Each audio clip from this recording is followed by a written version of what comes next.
Dalam versi agama Kristen, kita lanjutkan. Dalam kitab Daniel bab 8 ayat 21. Injil ya. Ini dari Kristen. Perbandingan nih. Ia adalah raja Yunani yang disimbolkan sebagai kambing jantan. The Great Zulkarnain. Ya. Dengan tanduk besar di antara kedua matanya. Ya. Namun yang jelas Zulkarnain di sini bukanlah Iskandar Zulkarnain yang diterangkan di Quran. Bukan. Beda tahunnya jauh. Bukan. Ya. Yang dimaksud tadi bukan yang diterangkan di awal dari Quran, bukan. Hal ini dijelaskan oleh para peneliti dari kalangan ahlul ilmu. Berkata di antaranya Al-Hafidz Ibnu Hajar radhiyallahu anhu, Iskandar Makedonia ini atau Iskandar yang agung ini hidup tidak jauh masanya dari masa diutusnya Nabi Isa alaihissalam. Masa antara Nabi Ibrahim dan Nabi Isa lebih dari 2000 tahun. Bedanya Nabi Isa dan Nabi Ibrahim bedanya 2000 tahun. Dan yang nampak bahwa Iskandar terakhir yang memiliki julukan Zulkarnain ini memiliki kemiripan dengan Iskandar yang pertama. Iskandar Makedonia dari sisi keluasan kekuasaannya hampir mendekati sama. Dan penduduk penaklukannya atas negeri-negeri yang banyak. Nah ini di Minang, di Tambon, ini campur aduk tuh. Di Samuan padahal beda tahunnya berapa? 2000 tahun. Banyak penyelidik mengatakan demikian. Ya. Jadi, tatkala dia menguasai Persia dan membunuh rajanya, dia menyatukan dua kerajaan yang luas, yaitu Romawi dan Persia. Sehingga dia pun digelari Zulkarnain yang memiliki dua tanduk. Kalau zamannya Zulkarnain yang diterangkan di Quran itu tidak dibunuh, tidak ada menyerang Persia. Dia mendirikan pagar antara Ya'juj dan Ma'juj. Ya, beda lagi tahunnya itu. Perbedaan keduanya dari beberapa sisi. Yang pertama, tadi disebutkan, kedua Iskandar merupakan seorang kafir. Yang kedua itu, yang merupakan murid dari Aristoteles.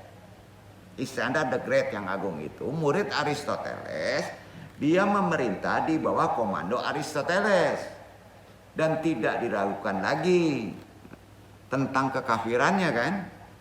Nah, ketiga, Zulkarnain berasal dari Arab, itu yang asli, asal usulnya Arab. Sedangkan Iskandar itu dari Yunani. Karenanya Imam Ibnu Katsir rahimahullah berkata dalam Al-Bidayah wa Nihayah tadi diterangkan, telah menyebutkan Al-Arjuqi dan selainnya bahwa Zulkarnain masuk Islam melalui Nabi Ibrahim alaihissalam. Ya, zaman Nabi Ibrahim alaihissalam. Dan kemudian disuruh bertawaf dengannya di Ka'bah Al-Mukarramah bersama Nabi Ismail alaihissalam waktu itu kecil. Adapun Iskandar Makedonia Al-Yunani Al-Misri merupakan orang yang membuat kalender Romawi pertama kali. Jadi kalau tanya siapa yang membuat kalender yang masih dipakai sampai sekarang, adalah Iskandar Zulkarnain Makedonia. Itu dia. Dia muncul terakhir dengan jarak yang cukup jauh 2000 tahun dari kemunculan Zulkarnain yang asli pertama. Ya. Dia muncul sebelum kenabian Nabi Isa alaihissalam sekitar 300 atau 200 tahun. Dia memiliki menteri bernama Aristoteles, seorang filosof. Ya. Berkata Syekhul Islam Ibnu Taimiyah dalam kitabnya Minhajus Sunnah An-Nabawiyah bab 1 halaman 220. Aristoteles hidup sebelum diutusnya Nabi Isa bin Maryam alaihissalam dengan jarak sekitar 300 tahun. Dia merupakan menteri bagi Iskandar bin Philip Al-Makdini atau Makedonia. Jadi nama Iskandar yang dari Eropa itu Iskandar bin Philip Al-Makdini, yang menaklukkan Persia, yang membunuh Raja Persia, Dialah yang membuat kalender Romawi Masehi yang sekarang dikenal sampai saat ini dan digunakan oleh orang Yahudi awalnya dan Nasrani. Artinya kalender kita itu kalender orang Nasrani. Ya, kita punya kalender sendiri, Pak. Makanya kalau ngitung berdasarkan ilmu mutolaah agak kalang kabut tentu. Ya. Namun Iskandar ini bukanlah Dzulkarnain yang disebutkan dalam Al-Quran sebagaimana anggapan sebagian orang. Nah, ini harus diterangkan orang Minang, Pak. Ya kan? Nah, keberadaan Dzulkarnain muncul lebih dahulu dari Iskandar bin Philips. Dzulkarnain lah yang membangun benteng Yajud dan Majud. Dia seorang muslim yang bertauhid. Sedangkan Iskandar bin Philips merupakan seorang musyrik berasal dari Yunani, mereka penyembah bintang dan berhala. Jadi kesimpulannya, Dzulkarnain ini bukan Iskandar bin Philips Mekodania. Itu kesimpulannya. Paham ya? Nah, kita kaji sejarah sekali-kali, Pak. Ya. Supaya jangan kena tipu, Pak, dengan bahasa-bahasa yang ada menyebar sampai disajak-sajakin di Minang kan. Nah, jadi anggapan sebagian orang hati-hati, Pak. Ini jelas bukti banyak perawi, banyak nasab, banyak alul hadis, banyak sarjana dalam Islam menerangkan perbedaannya. Dzulkarnain ini merupakan seorang muslim yang bertauhid dan berasal dari Arab. Dia bukan pula seorang nabi, namun hamba Allah yang taat. Bukan seorang nabi ya, hamba Allah yang taat, yang menjadi raja dan diberikan kekuasaan besar di muka bumi, bahkan diiringi malaikat. Karenanya Dzulkarnain dideskripsikan. Deskripsinya begini, deskripsinya. Sebagai raja yang sangat berkuasa, saleh, adil, bijaksana. Pada tahun 322 sebelum Masehi, Iskandar Dzulkarnain berjalan di atas bumi menuju ke tepi bumi. Ya. Tepi bumi ini menjelaskan dulu ya pada masa itu. Ini sebutan orang pada zaman itu tepi bumi berjalannya. Sebelum Columbus menemukan benua Amerika, ya, pada tahun 1492 kan jauh nih. Pada saat itu anggapan semua orang bahwa bumi ini tidak bulat. Ya. Setelah Columbus menemukan ternyata keliling balik lagi. Ternyata bumi bulat. Ya. Iskandar Dzulkarnain masih beranggapan bumi ini tidak bulat. Harus mencari tepian bumi, ya, menuju tepi bumi yang disebut sering sebut munculnya matahari, terbenamnya matahari, itu tepi bumi. Ya. Iskandar Dzulkarnain yang menurut Quran ini ditemani oleh seorang malaikat yang bernama Rafael. Catat tuh, malaikatnya Rafael. Beda sultannya, ya. Itu atas perintah Allah. Di tengah perjalanan mereka berbincang dan Raja Iskandar Dzulkarnain bertanya kepada malaikat Rafael. Nah, ini dia masuk hadis saya ini. Ya ayuhal malak Rafael. Bertanya nih Iskandar, Raja Iskandar ini. Hadits ni an ibadatil malaikati fi syama'i. Paham ya? Wahai malaikat Rafael, ceritakanlah kepadaku tentang ibadahnya para malaikat di langit. Taunya dari sini, Pak. Cara ibadahnya malaikat di langit itu. Malaikat Rafael menjawab begini. Tata daman ibadatal malaikati fi syama'i. Malaikatan yakifuna bistimrarin duna an yafa'u ruhu syahum wa akhirna ya sujuduna duna an yarfa'u ruhu syahum abadan wa kadalika man yarkauna wa la yarfa'una ruhu syahum abadan.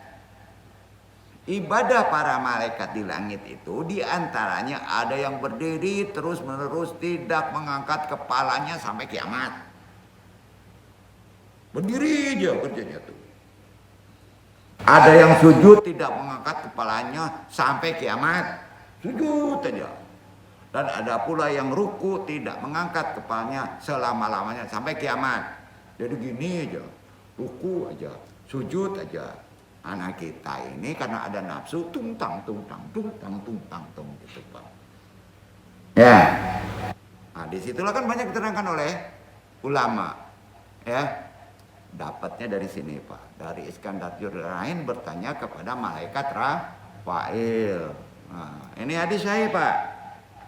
Mendengar keterangan tadi, Iskandar Dzulkarnain tercengang, termenung.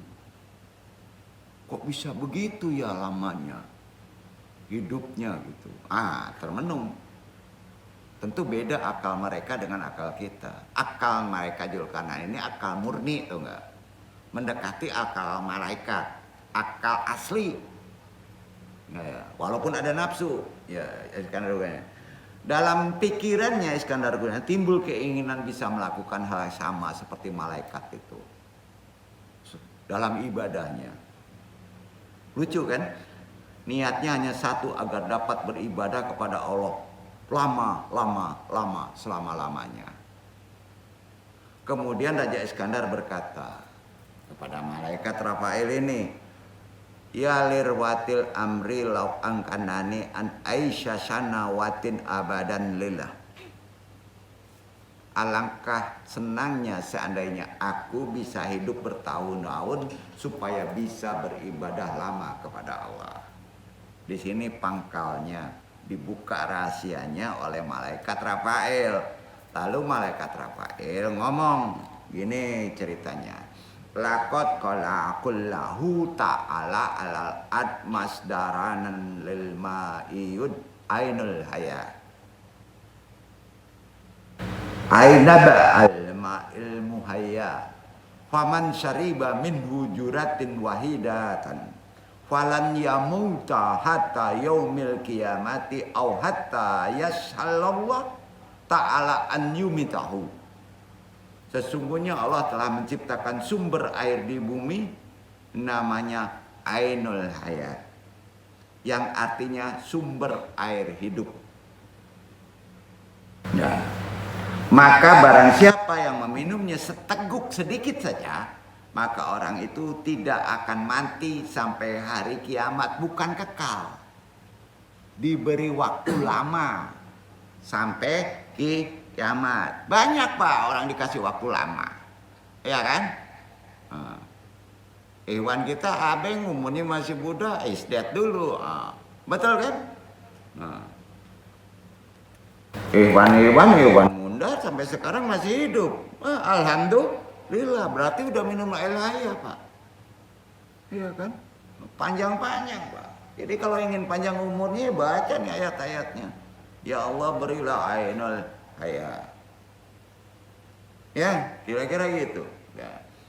Allah menciptakan sumber air di bumi namanya ainul hayat, yang artinya sumber air hidup. Barang siapa yang meminumnya seteguk saja, sedikit saja, maka orang itu tidak akan mati sampai hari kiamat, tapi tetap mati. Karena kiamat kan dimatiin, malaikatnya mati. Benar kan?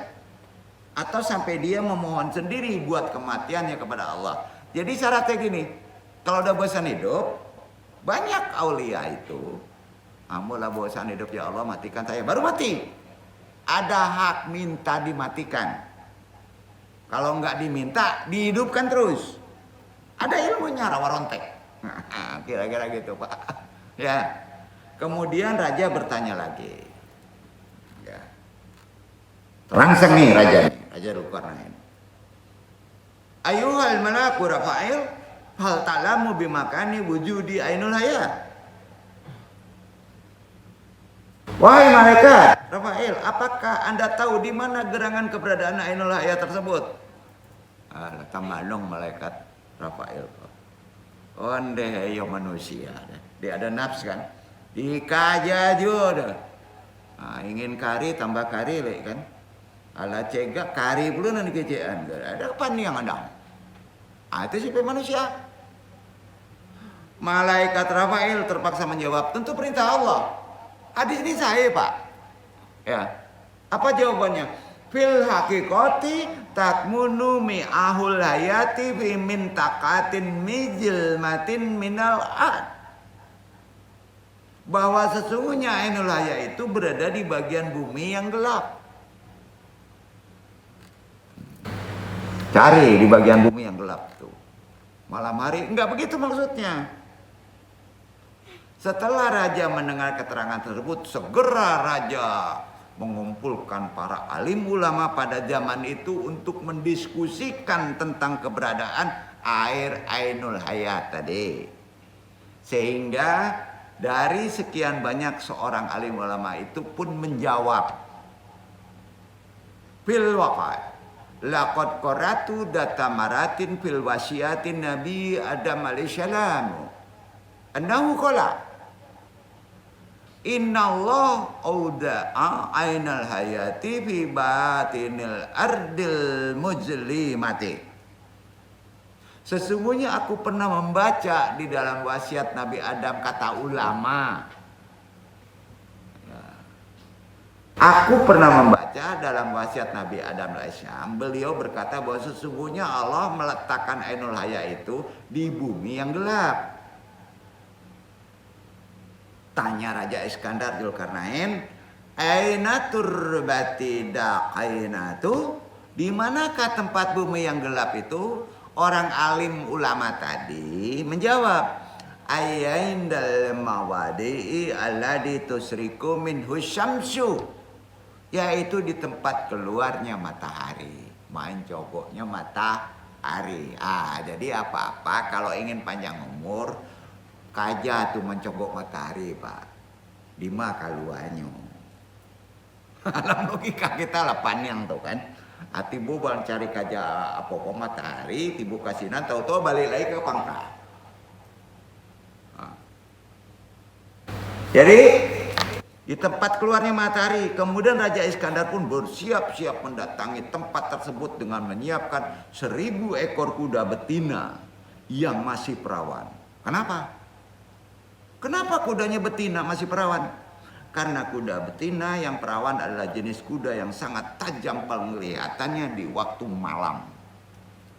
Jadi kalau apa-apa punya bendi, Pak, operasinya malam hari, kudonya harus betina. Anda boleh nikah, ainyo ditutui rape pun taunya.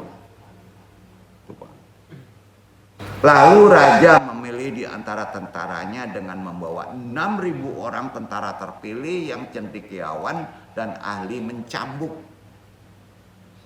Yang salah seorang di antara tentara tersebut adalah Nabi Khidir alaihissalam. Itu dia, Pak. Di tentara ini ada Nabi Khidir alaihissalam yang pada saat itu menjabat Perdana Menteri, wakil Raja Dzulkarnain. Ya. Kemudian berjalanan mereka dengan Nabi Khidir alaihissalam, termasuk malaikat Rafael. Malaikat Rafael ini punya sifat kalau ditanya, Pak, baru menjawab. Kalau nggak ditanya menjawab, Pak. Di depan pasukannya, Nabi Khidir itu memimpin pasukannya sebagai pemimpin rombongan besar. Menurut riwayat, berbeda dengan cerita awalan dong. Dulu ceritanya dia pangeran, anak dari Dzulkarnain. Dalam riwayat ini Nabi Khidir itu diceritakan oleh Wahab bin Munabah bahwa Nabi Khidir alaihissalam adalah anak dari bibi Raja Iskandar Dzulkarnain, anak bibinya. Ya. Setelah menempuh perjalanan jauh, maka mereka menjumpai dalam perjalanan bahwa tempat keluarnya matahari itu tepat pada arah kiblat. Tepat pada arah kiblat. Kemudian mereka tidak berhenti menempuh perjalanan dalam waktu 12 tahun. Lamanya, Pak. Sehingga sampai di tepi bumi yang gelap. Oh ini, di kalam iko, tepi bumi kutub, Pak. Ternyata gelapnya itu memancar seperti asap. Bahkan seperti gelapnya waktu malam. Kemudian seorang tentara yang cendekiawan mencegah raja masuk ke tempat gelap tersebut. Tentaranya berkata pula kepada Raja Dzulkarnain, "Wahai raja, sesungguhnya raja-raja terdahulu tak ada yang masuk ke tempat yang gelap ini karena tempat ini adalah sangat berbahaya sekali. Raja pun berkata, namun kita harus memasukinya, tidak boleh tidak. Kemudian ketika raja hendak masuk ke area gelap itu, maka mereka semua membiarkannya. Siapa yang berani Pak membantah perintah maharaja yang disegani dunia barat dan timur? Iya kan? Kemudian raja memberikan perintah penting kepada seluruh tentara pengikutnya. Diamlah dan tunggulah kalian kalau takut di tempat ini selama 12 tahun. Jika aku bisa kembali datang kepada kalian dalam 12 tahun itu, maka kedatanganku dan kesetiaanmu termasuk baik dan mendapat pahala dari Allah. Dan jika aku tidak bisa kembali sampai 12 tahun kemudian, maka pulanglah kembali kalian ke negeri kalian. Dikasih target waktu. Sebelum memasuki tempat yang gelap tersebut, kemudian raja bertanya kepada malaikat Rafael. Bertanya dulu. Eda abarna hadal makanal mujrima hal yumkinuna ru'yatu asidikoyuna hunaka fil qalbi. Apabila kita melewati tempat yang gelap ini, apakah kita dapat melihat kawan-kawan kita di belakang sana? Bertanya kepada malaikat Rafael. Ya. La yumkinuna ru'yatu, tidak bisa kelihatan. Begitu gelapnya. Jawab malaikat Rafael. Walakinani amnahu kaluluatan faidawu ideata alal ad satu liku sarkatan mudawiyatan liu alima rifakuka anaka taihun fidalikal makanil muslim. Akan tetapi aku memberimu sebuah mutiara, kata malaikat Rafael. Jika mutiara itu ke atas bumi, maka mutiara tersebut dapat menjerit dengan suara yang keras. Dengan demikian, maka kawan-kawan yang ada menunggu di belakang itu akan mengetahui bahwa Anda tersesat di tempat gelap tersebut. Ya. Kemudian Raja Iskandar Zulkarnain memasuki area gelap tersebut dengan memerintahkan Nabi Khidir alaihissalam untuk menemaninya bersama beberapa tentara yang ikut masuk terpilih dan lainnya, dan sebagian menunggu di tepi luar area yang gelap tersebut. Pada saat mereka berjalan pada tempat gelap tersebut, maka Allah memberi kepada wahyu langsung kepada Khidir. Wahyu berarti Khidir itu berarti di sini adalah Nabi memberi wahyu. Apa wahyunya? Ya khudru fil waqai taqa'u ainul hayati al janibil aimani minal jarfi walakot kasyashatu ainul hayati hadihi laka antatahi didan. Wahai Khidir, bahwa sesungguhnya ainul hayat itu letaknya berada di sebelah kanan.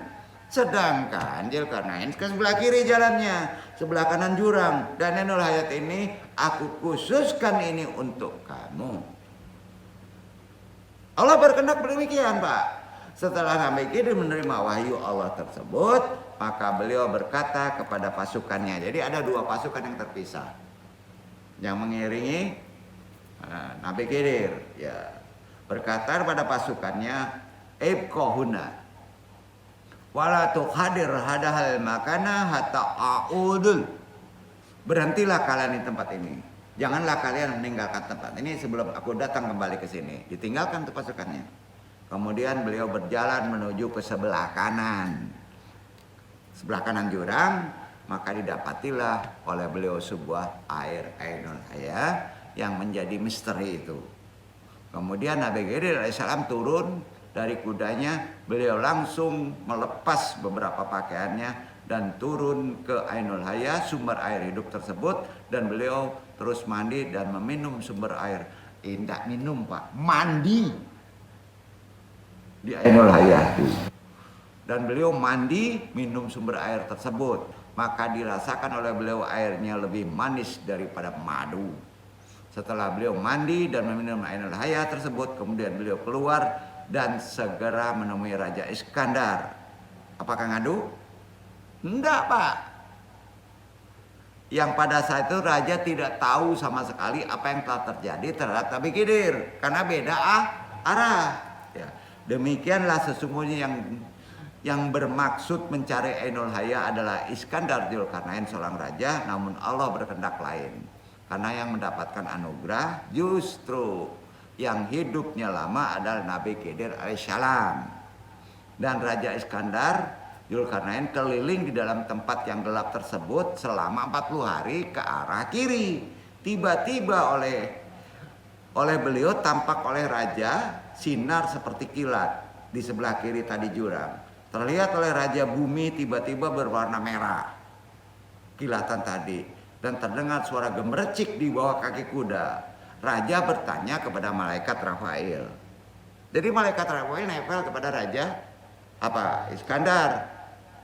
Ya, bukan kepada Nabi Khidir. Beliau tahu itu bahwa dia Nabi. Apa kata malaikat Rafael? Terdengar gemericik dan warna merah tadi. Mahada sawutu talatu milma'i tahta hawa firil kuyuli. Suara apakah ini yang bermecik di bawah kaki kuda? Malaikat Rafael menjawab, itu tanya dari Raja Dzulkarnain. Dijawab oleh malaikat Rafael. Hada sawutul mutama wujuhu wa sawutul tilkal asyai. Faman yukuduha sayandam hatmanan. Waman layakahuduha sayandam hatmanan idan. Gemercik ini adalah suara benda-benda. Apabila seorang mengambilnya, kalau diambilnya, dia dengan laskarnya itu, niscaya ia akan menyesal. Dan apabila tidak mengambilnya, niscaya pula dia akan menyesal juga. Tidak bingung tak? Diambil menyesal, tidak diambil menyesal. Itu kata malaikat Rafael. Suara gemercik itu membuat orang termasuk raja menjadi penasaran. Nah, kok membuat penasaran? Ya. Benda-benda tersebut tidak bisa terlihat karena gelapnya tempat tersebut. Namun semua orang ragu-ragu dalam menentukan sikap mengambil benda itu atau tidak. Kemudian sebagian pasukan ada yang mengambil benda itu, namun hanya sedikit yang ambil. Dan sebagian lain tidak ikut mengambil benda tersebut. Setelah mereka keluar dari tempat gelap tersebut, ternyata benda-benda tersebut adalah permatanya yakut yang berwarna merah dan jamrud berwarna hijau. Ya. Jadi yakut itu dari Ainul Hayat, Pak. Ya. Yang berwarna merah dan jamrud yang berwarna hijau, yakut berwarna merah. Maka menyesallah pasukan yang mengambil benda-benda itu karena mengambilnya sakete.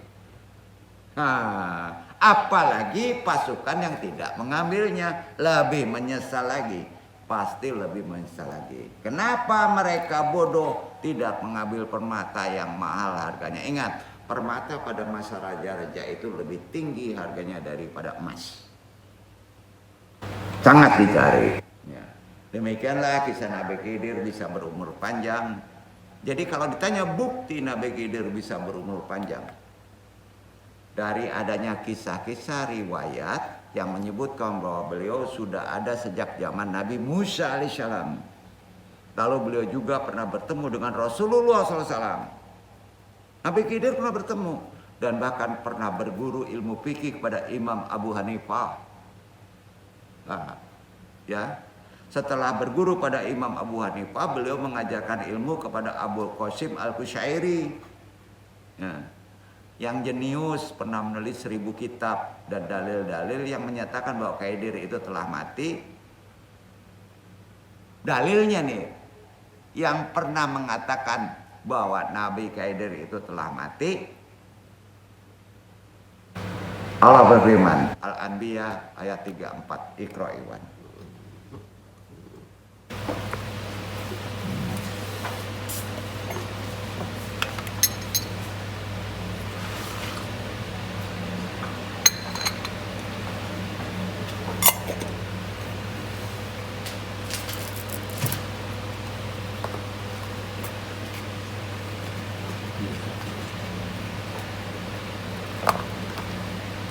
وما جعلنا لبشر من قبلك الخلد أفإن مت فهم الخالدون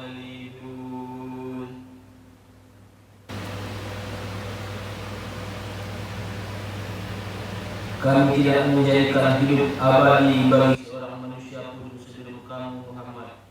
Maka jikalau kamu mati, apakah mereka akan kekal? Ino antum.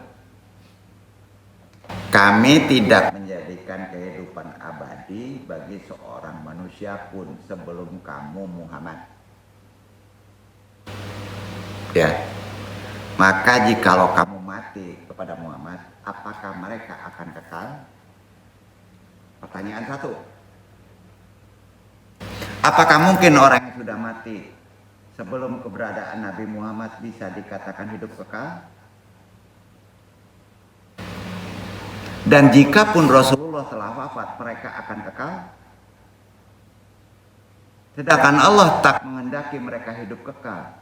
Ingat, tolong diingat. Sebelum kamu Muhammad sekarang abad berapa? Nabi Rasulullah Muhammad SAW sudah wafat kan? Nggak ada orang kekal. Cari pula Nabi Khidir, nungging antum. Kedua, jadi kehidupan itu sampai Nabi Muhammad nggak ada. Kalau masih ada yang hidup, berarti apa? Berarti menjatuhkan kemuliaan Rasulullah. Duduk. Nah, kedua, apakah mungkin orang yang telah mati lalu dihidupkan kembali oleh Allah bisa dianggap kekal? Sedangkan ia pernah mati, walaupun kemudian dihidupkan kembali oleh Allah. Ingat, kekal adalah tak pernah bisa mati, arti kekal. Arti kekal itu tidak pernah bisa mati, itu poinnya, ilmunya itu. Walaupun satu kali, nggak bisa mati. Nggak pernah dimatiin. Jadi yang namanya manusia dimatiin dulu, dihidupin lagi kan? Itu bukan kekal namanya. Itu abadi. Mati hidup itu artinya abadi. Ya. Jika ia pernah mati hidup kembali, karena apa? Jawab. Karena Allah hidupkan kembali, itu Quran. Artinya tak bisa dianggap kekal itu. Hanya Allah yang kekal. Itu akidah. Hanya Allah yang kekal. Sosok Nabi Khidir alaihissalam itu super misterius. Invisible master. Tahu nggak? Dia bukan kekal. Dia abadi. Kalau berkehendak dia dihidupkan dia, suruh jalan. Kalau enggak, matiin lagi. Mau nyari di mana Pak? Susah. Mintanya bukan minta ke Khidir, minta kepada Allah dihidupkan supaya ketemu di mana saja bisa. Enggak di Bermuda Pak, matilah kita. Enggak di laut Pak, matilah kita. Minta kepada Allah. Ke Nabi aja bisa. Ke mimpi aja susah, apalagi dalam keadaan dikekalkan lagi, dihidupkan lagi. Jadi karena disebut invisible master, ternyata secara pikiran akal dia masih hidup. Padahal mungkin aja dimatikan dulu. Kalau Allah berkehendak ditemukan maka dihidupkan. Itu pengertian kekal. Itu pengertian abadi. Ibnu Hajar al-Asqalani ada kitabnya Fathul Bari. Jadi menyanggah pendapat orang yang menganggap Nabi Khidir itu telah wafat. Nggak ada orang yang mati habis Pak.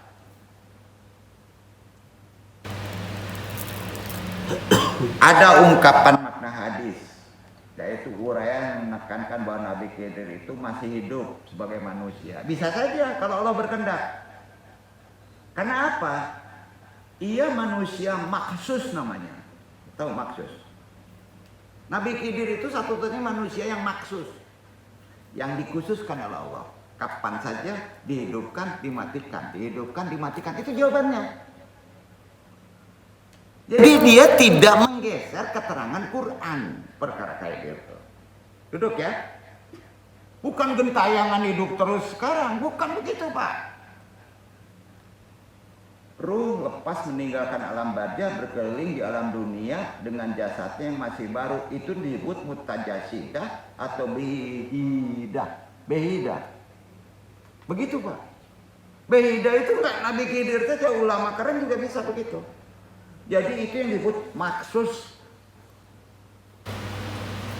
atau mutasyajidah. Dalam hadis marfu dari Ibnu Umar bin Jabir radhiyallahu anhu menyatakan begini. Marfu hadisnya ya. Ba'da mururi mi'ati amin. Lam yakko ahadun mimmahum ala qaidil hayati hayan ala wajhil ad. Setelah lewat 100 tahun, tidak seorang pun yang sekarang masih hidup di muka bumi. Ibnu Asy-Syalabi, Imam An-Nawawi, Al-Hafidz Ibnu Hajar Asqalani, dan kaum sufi pada umumnya, jumhur ulama dan ahlul asyalah, orang-orang soleh, semua berpendapat bahwa Nabi Khidir alaihissalam tetap masih hidup kalau Allah berkehendak menghidupkan, tetap mati kalau Allah hendak mematikannya dengan jasadnya. Kalau dihidupkan dengan jasadnya, ia akan meninggal dunia sebagai manusia pada akhir zaman, tidak dimaksuskan lagi, tidak dikhususkan begitu lagi. Jadi di dalam kitab Al-Asr Rabbaniyah wal Buyudatur Ramani ini ya, itu karya Syekh Ahmad Al-Syawi Al-Maliki di bab 5 halaman 5 diterangkan yang artinya sebagai berikut. Telah berkata guru dari guru kami Sayyid Mustafa Al-Bakri, telah berkata Al-Alai di dalam kitab tafsirnya bahwa sesungguhnya Nabi Khidir dan Nabi Ilyas alaihissalam tetap hidup sampai hari kiamat kalau Allah menghendaki hidup. Ya. Dan kalau Allah menghendaki mati, mati.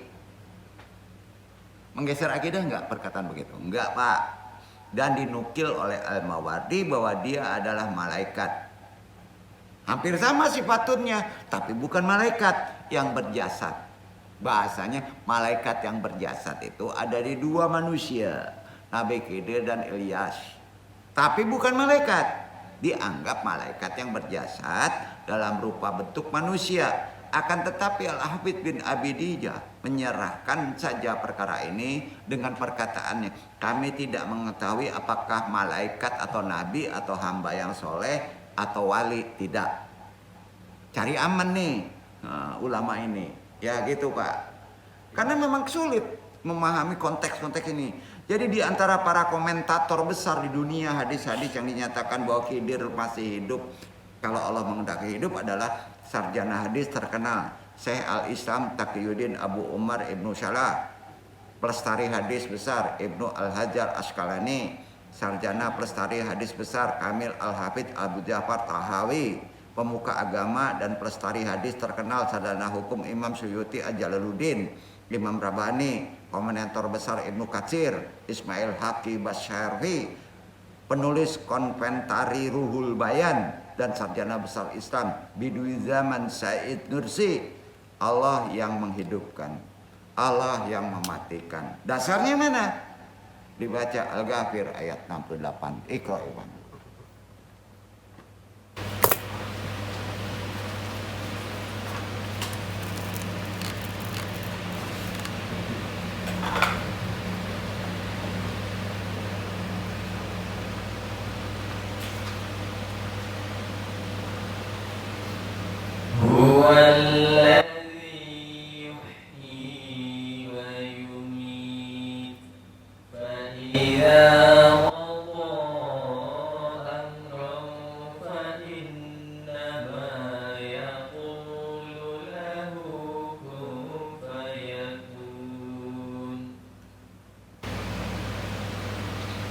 Dialah yang menghidupkan dan mematikan. Maka apabila dia menetapkan sesuatu urusan, dia hanya berkata kepadanya, jadilah, maka dijadilah dia. Betul? Hanya kun fayakun. Jadi gini Pak, kalau antum masih terutang urusan baca ayat ini. Nah, masuk ayat kedua Al-Baqarah 28, Iqra Iwan.